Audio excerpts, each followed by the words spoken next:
Salam sejahtera bagi kita semua. Perkenalkan, kami dari kelompok PSAK 2 akan mempresentasikan PSAK 2. Saya terlebih dahulu, di mana ada Graciela Patricia Handoko, lalu ada Rangga Miko Perkasa, lalu ada Fernando Erianto, ada Ferdiana Alfa, ada saya sendiri Indri Handayani, dan yang terakhir ada Ervina Salsabila Muntas.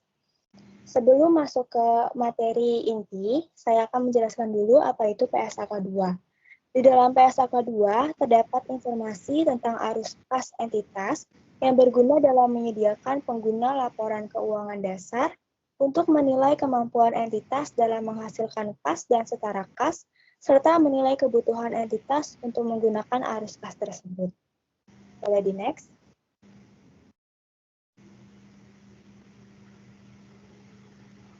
Masuk ke dalam materi inti, yang pertama itu ada ruang lingkup dari PSAK 2, di mana entitas ini menyusun laporan arus kas sesuai dengan persyaratan dalam pernyataan isi dalam menyajikan laporan tersebut, sebagai bagian tak terpisahkan dari laporan keuangan untuk setiap periode penyajian laporan keuangan. Lalu untuk poin yang kedua itu dikosongkan. Boleh di next?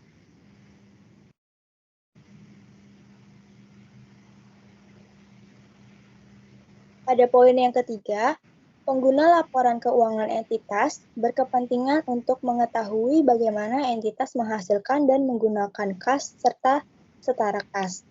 Hal tersebut bergantung pada aktivitas entitas serta apakah kas dapat dipandang sebagai produk seperti yang berlaku di lembaga keuangan. Pada dasarnya, entitas membutuhkan kas dengan alasan yang sama, meskipun terdapat perbedaan dalam aktivitas utama hasil pendapatan. Entitas membutuhkan kas untuk melaksanakan usahanya, melunasi kewajibannya, dan membagikan dividen kepada investor.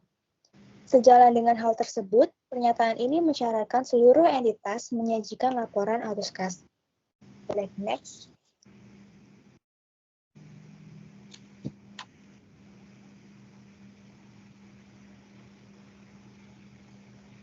Pada poin keempat, terdapat manfaat informasi arus kas. Jika digunakan dalam kaitannya dengan laporan keuangan lain, maka laporan arus kas dapat menyediakan informasi yang memungkinkan pengguna untuk mengevaluasi perubahan dalam aset neto entitas. Struktur keuangannya, termasuk likuiditas dan solvabilitas, dan kemampuannya untuk mempengaruhi jumlah serta waktu arus kas dalam rangka penyesuaian terhadap keadaan dan peluang yang berubah. Informasi arus kas berguna untuk menilai kemampuan entitas dalam menghasilkan kas dan setara kas, serta memungkinkan pengguna mengembangkan model untuk menilai dan membandingkan nilai sekarang arus kas masa depan dari berbagai entitas. Boleh di next. Poin yang kelima, informasi arus kas historis sering digunakan sebagai indikator dari jumlah, waktu, dan kepastian arus kas masa depan. Informasi arus kas historis juga berguna untuk meneliti ketepatan dari penilaian masa lalu atas arus kas masa depan dan dalam menguji hubungan antara profitabilitas dan arus kas neto serta dampak perubahan harga. Next.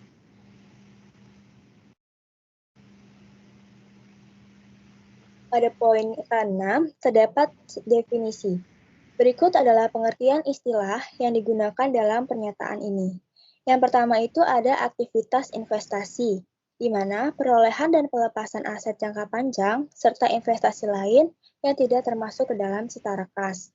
Lalu ada aktivitas operasi, yang merupakan aktivitas penghasil utama, dan aktivitas lain yang bukan merupakan aktivitas investasi dan aktivitas.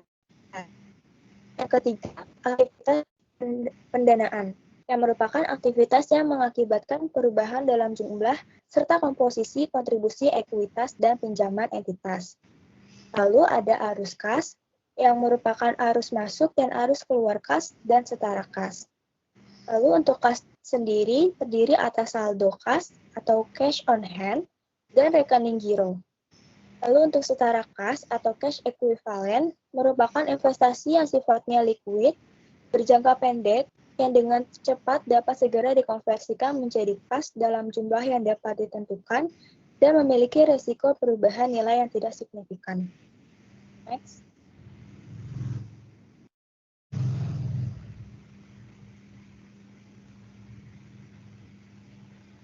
Pada poin ke-7, terdapat kas dan setara kas.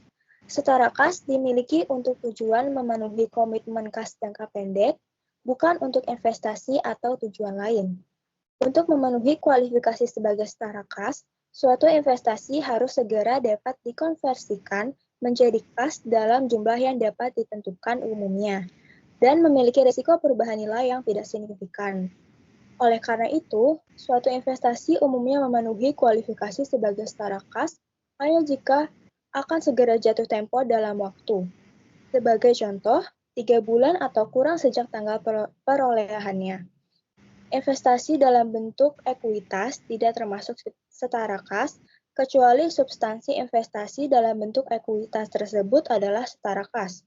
Sebagai contoh, saham preferen yang diperoleh dalam suatu periode singkat dari jatuh temponya dan tanggal penebusan yang telah ditentukan. Next.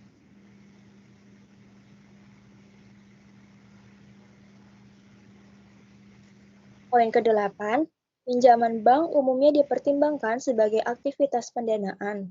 Akan tetapi, di beberapa negara cerukan atau bank overdraft yang dibayarkan lagi berdasarkan permintaan merupakan bagian yang tak terpisahkan dari pengelolaan kas entitas.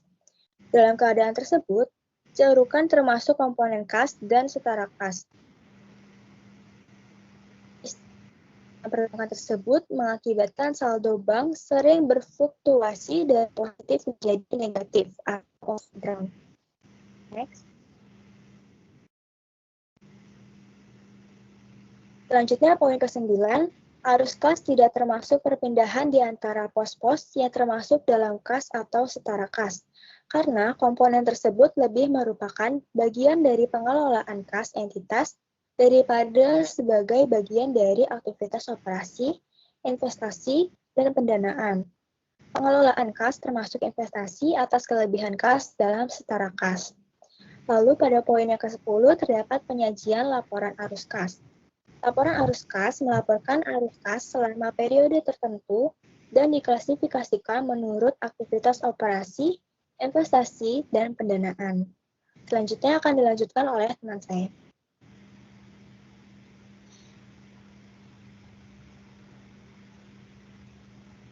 Oke, berikutnya ini adalah paragraf ke-11 yang menjelaskan tentang entitas menyajikan arus kas dari aktivitas operasi, investasi, dan pendanaan dengan cara yang paling sesuai dengan bisnisnya. Klasifikasi arus kas berdasarkan aktivitas menyediakan informasi yang memungkinkan pengguna untuk menilai dampak aktivitas tersebut terhadap posisi keuangan entitas, serta terhadap jumlah kas dan setara kas. Informasi ini dapat juga digunakan untuk mengevaluasi hubungan di antara ketiga aktivitas tersebut. Oke, berikutnya ini adalah paragraf ke-12 yang menjelaskan terkait suatu transaksi tanggal dapat mencakup beberapa arus kas yang diklasifikasikan secara berbeda. Sebagai contohnya, jika pelunasan pinjaman bank mencangkup keduanya, pokok pinjaman dan bunga, maka unsur bunga dapat diklasifikasikan sebagai aktivitas operasi dan unsur pokok pinjaman diklasifikasikan sebagai aktivitas pendanaan. Berikutnya ini adalah materi mengenai aktivitas operasi, yaitu paragraf ke-13 yang menjelaskan tentang jumlah arus kas yang timbul dari aktivitas operasi adalah indikator utama untuk menentukan apakah operasi entitas telah menghasilkan arus kas yang cukup untuk melunasi pinjaman, memelihara kemampuan operasi entitas, membayar dividen, dan melakukan investasi baru tanpa bantuan sumber pendanaan dari luar. Informasi tentang komponen spesifik atas arus kas operasi historis adalah berguna dalam hubungannya dengan informasi lain dalam memperakirakan arus kas operasi masa depan. Oke, berikutnya adalah paragraf ke-14 yang menjelaskan terkait arus kas dari aktivitas operasi diperoleh terutama dari aktivitas utama penghasil pendapatan entitas. Oleh karena itu, arus kas tersebut umumnya dihasilkan dari transaksi dan peristiwa lain yang memengaruhi pendapatan laba rugi. Beberapa transaksi seperti penjualan peralatan pabrik dapat menimbulkan keuntungan ataupun kerugian yang diakui dalam laba rugi. Arus kas yang terkait dengan transaksi tersebut merupakan arus kas dari aktivitas investasi. Berikutnya ini adalah paragraf ke-15 yang menjelaskan terkait entitas dapat memiliki efek dan pinjaman yang diberikan, securities and loans, untuk tujuan diperdagangkan atau diperjualbelikan, yang dalam hal ini dapat disamakan dengan persediaan yang diperoleh secara spesifik untuk dijual kembali. Oleh karena itu, arus kas yang timbul dari pembelian dan penjualan dalam transaksi efek yang diperjualbelikan atau diperdagangkan tersebut diklasifikasikan sebagai aktivitas operasi. Serupa dengan hal tersebut, uang muka atau cash advance dan pinjaman oleh lembaga keuangan umumnya diklasifikasikan sebagai aktivitas operasi karena berkaitan dengan aktivitas utama penghasil pendapatan lembaga keuangan tersebut. Berikutnya ini adalah mengenai aktivitas investasi yang dijelaskan pada paragraf ke-16. Pengungkapan terpisah arus kas yang timbul dari aktivitas investasi adalah penting karena arus kas tersebut merepresentasikan sejauh mana pengeluaran yang telah terjadi untuk sumber daya yang diintensikan untuk menghasilkan penghasilan dan arus kas masa depan. Hanya pengeluaran yang menghasilkan pengakuan atas aset dalam laporan posisi keuangan yang memenuhi syarat untuk diklasifikasikan sebagai aktivitas investasi. Dan berikutnya adalah paragraf ke-17 yang menjelaskan terkait pengungkapan terpisah atas arus kas yang timbul dari aktivitas pendanaan penting karena berguna untuk memprediksi klaim atas arus kas masa depan oleh para penyedia modal entitas. Berikutnya ini adalah paragraf ke-18 yang menjelaskan terkait pelaporan arus kas dari aktivitas operasi. Entitas melaporkan arus kas dari aktivitas operasi dengan menggunakan salah satu dari model berikut. A. Metode langsung. Dengan metode ini, kelompok utama dari penerimaan kas bruto dan pembayaran kas bruto diungkapkan, atau B. Metode tidak langsung. Dengan metode ini, laba atau rugi disesuaikan dengan mengoreksi pengaruh transaksi yang bersifat non-kas, penangguhan atau akrual dari penerimaan atau pembayaran kas. Berikutnya adalah paragraf ke-19 yang menjelaskan terkait entitas dianjurkan untuk melaporkan arus kas dari aktivitas operasi dengan menggunakan metode langsung. Metode langsung menyediakan informasi yang berguna dalam mengestimasi arus kas masa depan yang tidak dapat dihasilkan oleh metode tidak langsung. Berikutnya adalah paragraf ke-20. Dalam metode tidak langsung, arus kas neto dari aktivitas operasi ditentukan dengan menyesuaikan laba atau rugi neto dari dampak A. Perubahan persediaan, piutang usaha, dan utang usaha selama periode berjalan. B. Pos non-kas seperti depresiasi, provisi, pajak tangguhan, keuntungan, dan kerugian valuta asing yang belum direalisasi, serta laba entitas, asosiasi yang belum didistribusikan. Dan C. Seluruh pos lain di mana kasnya berdampak pada arus kas, investasi, dan pendanaan. Berikutnya ini akan dijelaskan oleh teman saya. Laporan arus kas dari aktivitas investasi dan pendanaan. Poin 21, entitas melaporkan secara terpisah kelompok utama, penerimaan kas bruto dan pembayaran kas bruto yang timbul dari aktivitas investasi dan pendanaan, kecuali arus kas yang dideskripsikan dalam paragraf 22 dan 24 yang dilaporkan atas dasar arus kas neto. Next. Laporan arus kas atas dasar arus kas neto. Poin 22, arus kas yang timbul dari aktivitas operasi, investasi, dan pendanaan berikut ini dapat dilaporkan atas dasar arus kas neto. A. Penerimaan dan pembayaran kas untuk kepentingan pelanggan jika arus kas tersebut lebih mencerminkan aktivitas pelanggan daripada aktivitas entitas. Dan B. Penerimaan dan pembayaran kas untuk pos-pos dengan perputaran cepat, jumlah yang besar, dan jangka waktu singkat. Next.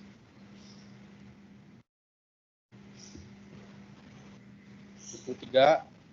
Beberapa contoh penerimaan dan pembayaran kas mengacu pada paragraf 22A adalah: yang pertama, penerimaan dan pelunasan rekening giro bank. Kedua, dana pelanggan yang dikelola oleh entitas investasi. Dan ketiga, rental yang ditagih oleh pengelola untuk kepentingan dari dan selanjutnya disetor kepada pemilik properti. 23A, beberapa contoh penerimaan dan pembayaran kas sebagaimana dijelaskan pada paragraf 22B adalah uang muka yang dibuat untuk dan pelunasan atas: pertama, jumlah pokok yang berhubungan dengan kartu kredit nasabah; kedua, pembelian dan penjualan investasi; Dan ketiga, pinjaman jangka pendek lain sebagai contoh, pinjaman jangka pendek memiliki periode jatuh tempo dalam 3 bulan atau kurang. Next. Arus kas yang timbul dari aktivitas lembaga keuangan berikut ini dapat dilaporkan atas dasar arus kas neto. A.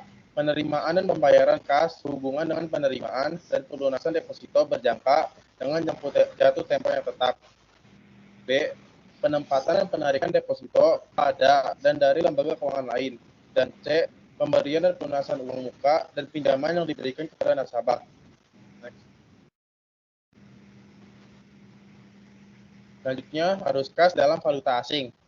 Poin 25, arus kas yang timbul dari transaksi valuta asing dicatat dalam mata uang fungsional entitas dengan mengalihkan jumlah valuta asing tersebut dengan kurs antara mata uang fungsional dengan valuta asing pada tanggal transaksi arus kas. 26, arus kas entitas di luar negeri dijabarkan berdasarkan kurs antara mata uang fungsional dengan valuta asing pada tanggal transaksi arus kas. Next.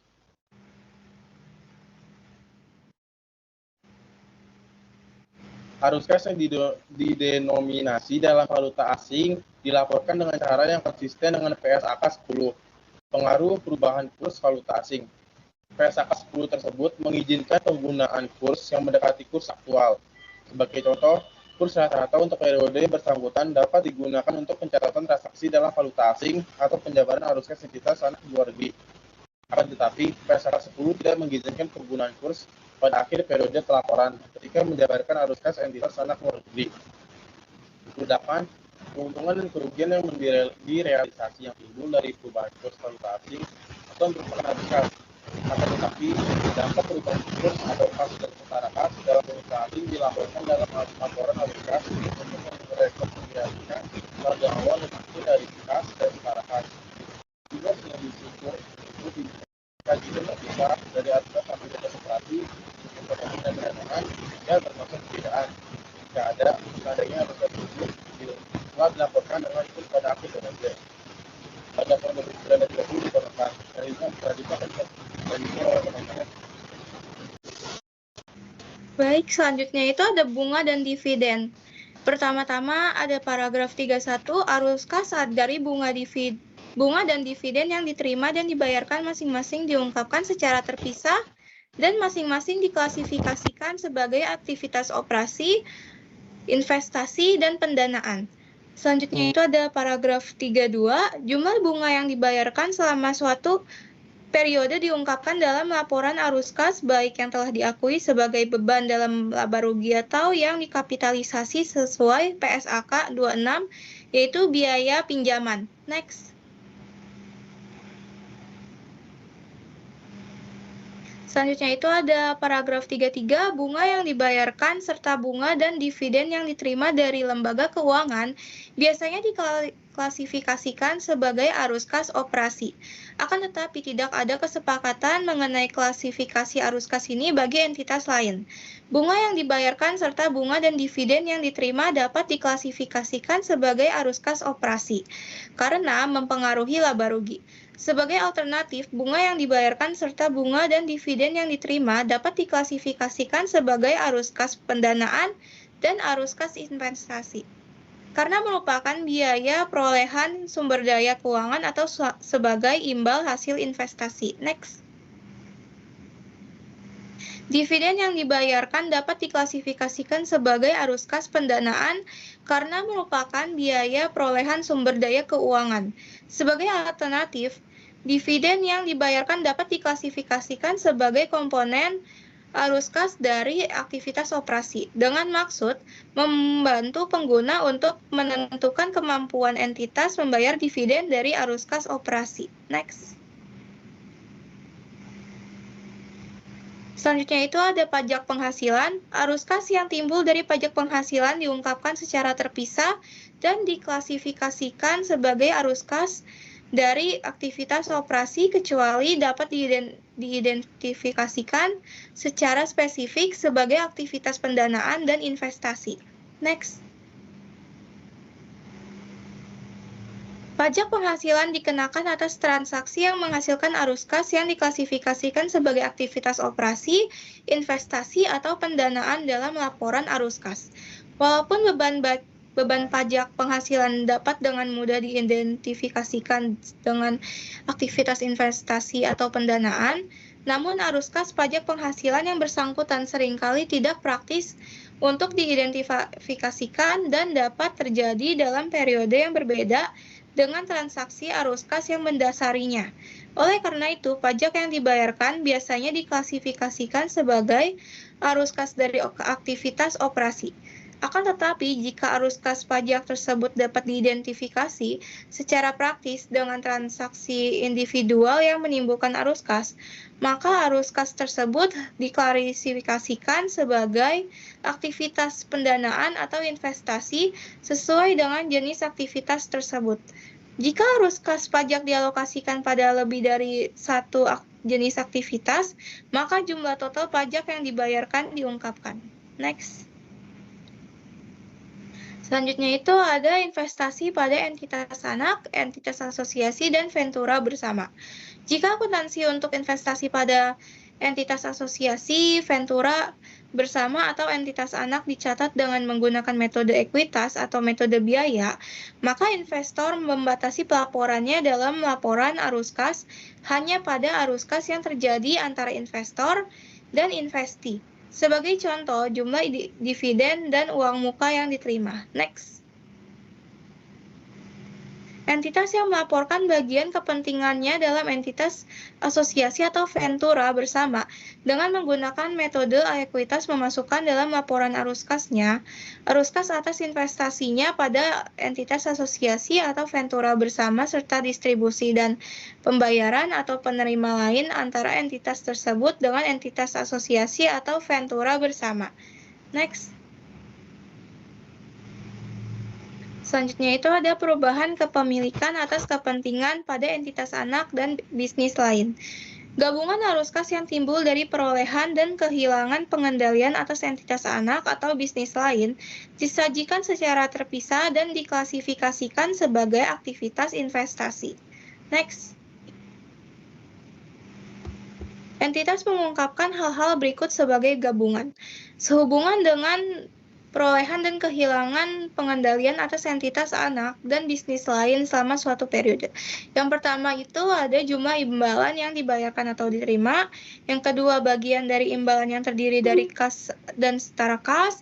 Yang ketiga, jumlah kas dan setara kas dalam entitas anak atau bisnis lain di mana pengendalian diperoleh atau hilang. Dan yang terakhir, jumlah aset dan liabilitas selain kas atau setara kas dalam entitas anak atau bisnis lain di mana pengendalian diperoleh atau hilang, diringkas berdasarkan kategori utamanya. Entitas investasi sebagaimana didefinisikan dalam PSAK 65 Laporan Keuangan Konsolidasian tidak perlu menerapkan paragraf 40C atau 40D untuk investasi dalam entitas anak yang disyaratkan untuk diukur pada nilai wajar melalui laba rugi. Next.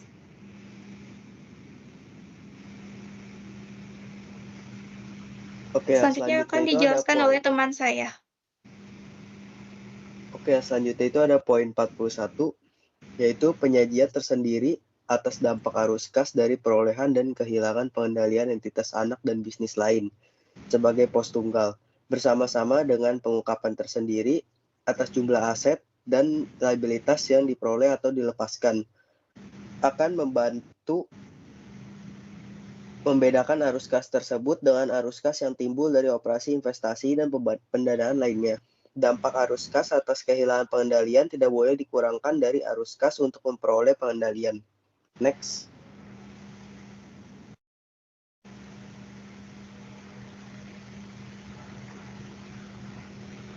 Lalu yang selanjutnya ada poin 42.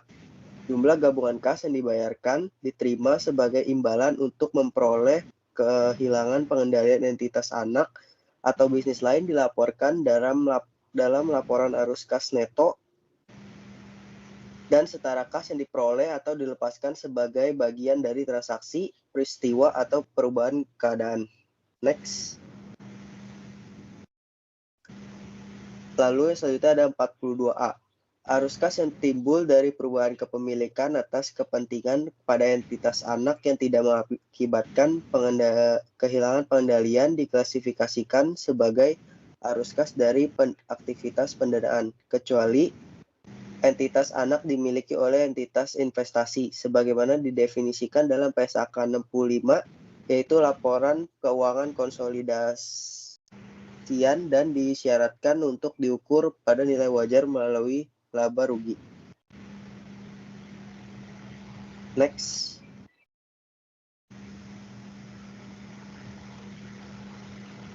Lalu 42B, perubahan kepemilikan atas kepentingan pada entitas anak yang tidak mengakibatkan kehilangan pengendalian, seperti pembelian atau penjualan. Selanjutnya, instrumen ekuitas entitas anak oleh entitas induk dicatat sebagai transaksi ekuitas. Lalu sejalan dengan hal tersebut, arus kas yang dihasilkan dari transaksi tersebut diklasifikasikan dengan cara yang sama sebagaimana transaksi lain dengan pemilik yang dideskripsikan dalam paragraf 17. Next. Transaksi non-kas. Poin 43. Transaksi investasi dan pendanaan yang tidak mensyaratkan penggunaan kas atau setara kas dikeluarkan dari laporan arus kas. Transaksi tersebut diungkapkan pada bagian lain dalam laporan keuangan sedemikian rupa, sehingga dapat menyebabkan selaras informasi yang relevan mengenai aktivitas investasi dan pendanaan tersebut. Next. Poin 44, beberapa aktivitas investasi dan pendanaan tidak memiliki pengaruh langsung terhadap arus kas. Ini meskipun mempengaruhi struktur aset serta modal entitas. Tidak dimasukkan transaksi non-kas dalam laporan arus kas ini konsisten serta modal entitas arus kas sebagaimana pos tersebut tidak mempengaruhi arus kas dalam periode kini. Beberapa contoh transaksi non-kas yaitu A. Perolehan aset baik secara kredit atau melalui sewa. Yang B. Akuisisi suatu entitas melalui penerbitan instrumen ekuitas. Dan yang terakhir, yang C. Konversi utang menjadi ekuitas. Next. Perubahan pada liabilitas yang timbul dari aktivitas pendanaan. Poin 44A. Entitas menyediakan pengungkapan yang memungkinkan pengguna laporan keuangan untuk mengevaluasi perubahan pada liabilitas yang timbul dari aktivitas pendanaan, termasuk perubahan yang timbul dari arus kas manapun, perubahan non-kas. Next. Poin 44B, sepanjang yang diperlukan untuk memenuhi persyaratan dalam paragraf 44A, entitas mengungkapkan perubahan pada liabilitas yang timbul dari aktivitas pendanaan, seperti A. Perubahan dari arus kas pendanaan. B. Perubahan yang timbul dari perolehan atau kehilangan pengendalian entitas anak atau bisnis lain. Yang C. Dampak perubahan tingkat kurs valuta asing. Yang D. Perubahan pada nilai wajar. Dan yang terakhir E. Perubahan lainnya. Next. Poin 44C, liabilitas yang timbul dari aktivitas pendanaan adalah liabilitas di mana arus kas atau arus kas masa depan akan diklasifikasikan pada laporan arus kas sebagai arus kas dari pendanaan. Selain itu, persyaratan pengungkapan pada paragraf 44A juga diterapkan untuk perubahan pada aset keuangan. Jika arus kas atau arus kas masa depan dari arus kas dari aset keuangan tersebut termasuk dalam arus kas aktivitas pendanaan. Next. 44D. Satu cara untuk memenuhi persyaratan pengungkapan dalam paragraf 44A adalah dengan menyediakan rekonsiliasi antara saldo awal dan akhir pada laporan posisi keuangan untuk liabilitas yang timbul dari aktivitas pendanaan, termasuk perubahan yang didefinisikan dalam paragraf 44B. Jika mengungkapkan rekonsiliasi tersebut, maka entitas menyediakan informasi memadai agar pengguna laporan keuangan mampu mengaitkan item yang termasuk dalam rekonsiliasi dengan laporan posisi keuangan dan laporan arus kas. Next.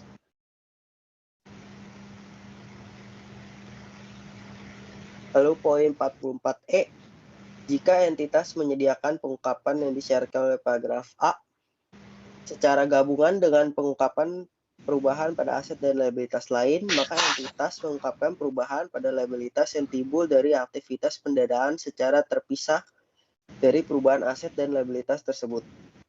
Next.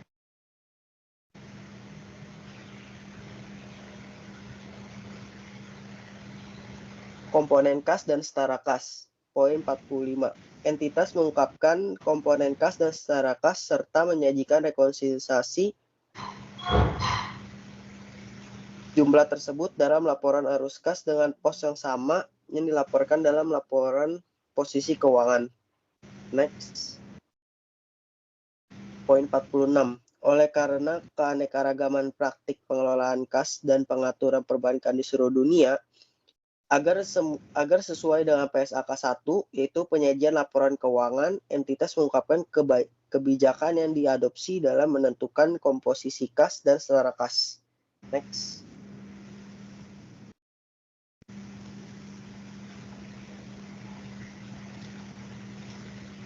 Poin 47. Dampak setiap perubahan dalam kebijakan untuk menentukan komponen kas dan setara kas sebagai contoh. Perubahan dalam klasifikasi instrumen keuangan yang sebelumnya diperlakukan sebagai bagian dari portofolio investasi entitas. Dilaporkan sesuai dengan PSAK 25, yaitu kebijakan akuntansi, perubahan estimasi akuntansi, dan kesalahan. Next. Lalu ada pengungkapan lain. Pada poin 48, entitas mengungkapkan jumlah saldo kas dan setara kas yang signifikan tidak dapat digunakan oleh kelompok usaha, beserta komentar manajemen signifikan yang next. Poin 49. Dalam keadaan tertentu, saldo kas dan setara kas yang dimiliki oleh entitas tidak dapat didanakan oleh kelompok usaha. Contohnya, saldo kas dan setara kas tidak dapat dioperasikan di suatu negara yang memperlakukan kontrol lalu lintas devisa atau pembatasan hukum lain, sehingga saldo kas tersebut tidak dapat digunakan oleh entitas induk atau entitas anak lain. Next.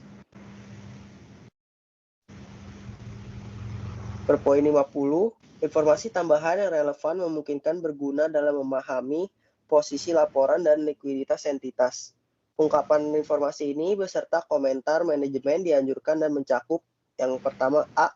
Jumlah fasilitas pinjaman yang belum digunakan yang mungkin tersedia untuk aktivitas operasi masa depan dan untuk menyelesaikan komitmen modal dengan mengindikasikan pembatasan penggunaan fasilitas ini. Lalu yang B dikosongkan, yang C jumlah gabungan arus kas yang mencerminkan peningkatan kapasitas operasi yang terpisah dari arus kas yang diperlukan untuk mempertahankan kapasitas operasi. Dan D jumlah arus kas yang timbul dari aktivitas operasi, investasi, dan pendanaan dari setiap segmen yang dilaporkan dilihat pada PSAK 5, yaitu segmen operasi. Yang selanjutnya akan dijelaskan oleh teman saya.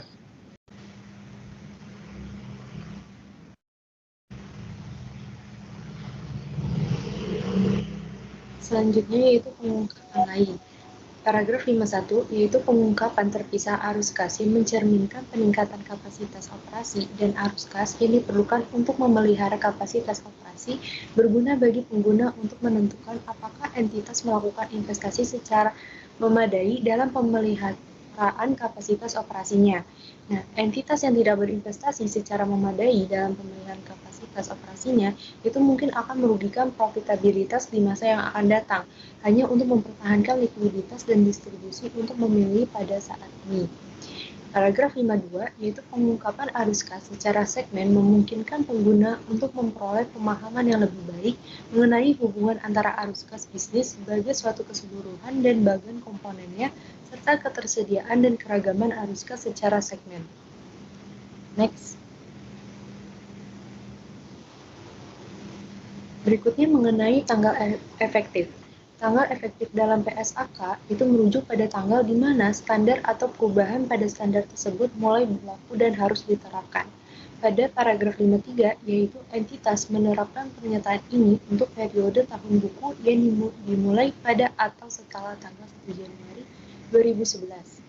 Paragraf 53A, yaitu entitas menerapkan penyesuaian paragraf 16, 37, 38, 40A, 42A, 42B, 50B untuk periode tahun buku yang dimulai pada atau setelah tanggal 1 Januari 2015.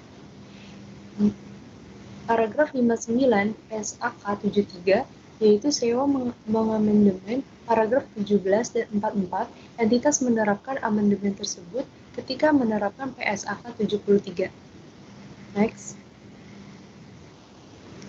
Paragraf 60 yaitu amandemen PSAK 2 yaitu laporan arus kas tentang prakarsa pengungkapan menambahkan paragraf 44A sampai 44E. Entitas menerapkan paragraf tersebut untuk periode tahun buku yang dimulai pada atau setelah tanggal 1 Januari 2018. Penerapan ini diperkenankan. Pada saat entitas pertama kali menerapkan paragraf tersebut, entitas tidak disyaratkan untuk menyediakan informasi komparatif untuk periode sebelumnya. Paragraf 60A, yaitu pernyataan ini menggantikan PSAK 2 tahun 2009 laporan arus kas.